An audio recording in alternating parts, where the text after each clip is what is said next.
पुलवामा में सीआरपीएफ की बस में धमाका खैज मादा छुपाया गया था और नतीजा 40 जवानों की शहादत। इस हमले के ठीक 4 दिन बाद मुंबई के कुर्ला इलाके से एक शख्स की कार चोरी हो जाती है।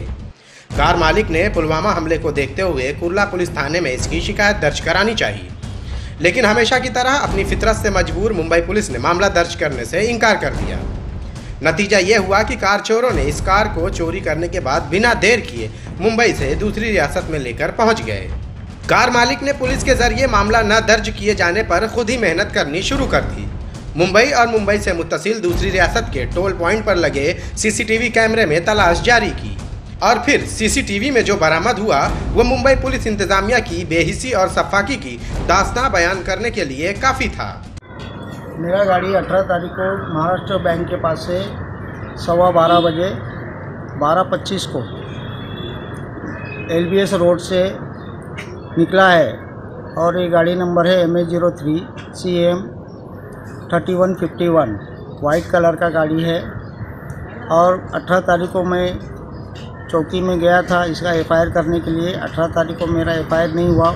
सीसीटीवी में देखने के बाद पता चला कि 18 फरवरी को चोरी होने वाली कार मुंबई के 3 टोल पॉइंट को अबूर करके गुजरात पहुंच गई है। गुजरात टोल पॉइंट को भी असली नंबर प्लेट के साथ कार क्रॉस कर चुकी थी। इसके बाद वडोदरा और भरूच टोल पॉइंट भी क्रॉस कर चुकी थी, लेकिन मुंबई पुलिस इन सब से बेखबर थी। गुजरात के बाद चोरी की ये कार राजस्थान पहुंच चुकी थी, लेकिन स्कॉटलैंड यार्ड इससे भी बेखबर। मुतासरा शख्स ने ये सीसीटीवी पुलिस को मुहैया कराई, जिसके बाद पुलिस ने मामला दर्ज किया। गुरु टोल नाके पे मेरा गाड़ी का फुटेज वगैरह मैंने सब निकाला और पुलिस वाले क्राइम PI लोग को मैंने भेजा और अभी तक मेरी गाड़ी की कार्रवाई कुछ नहीं हुई। अब ऐसे में सवाल उठना लाजमी है कि आखिर मुंबई पुलिस पुलवामा हमले के बाद भी संजीदा क्यों नहीं है। सीसीटीवी कैमरे में कैद चोर नौजवान है और इस कार के जरिए अगर किसी तरह की दहशतगर्दाना हमले की साजिश करते हैं तो इसका जिम्मेदार कौन होगा। मौजूदा दौर में इंटरनेट और साइबर टेक्नोलॉजी के जरिए इस तरह की कार चोरी की वारदात को मुंबई पुलिस पलक झपकते ही हल कर सकती थी, लेकिन इसके लिए पुलिस को संजीदा होने की जरूरत थी। पुलिस की तरफ से मामले को संजीदगी से न लेने और फौरन FIR न दर्ज करने की वजह से महज 12 घंटों के अंदर ही चोर कार लेकर दूसरी रियासत पहुंच जाते हैं।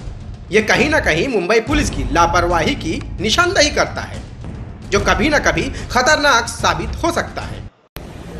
हमने इस मामले में मुंबई पुलिस तर्जुमान मंजूनाथ सिंघे से बात करने की कोशिश की, लेकिन मामला पुलिस की लापरवाही से जुड़ा था, इसलिए उन्होंने इस मामले में किसी भी तरह की बात करने से साफ इनकार किया।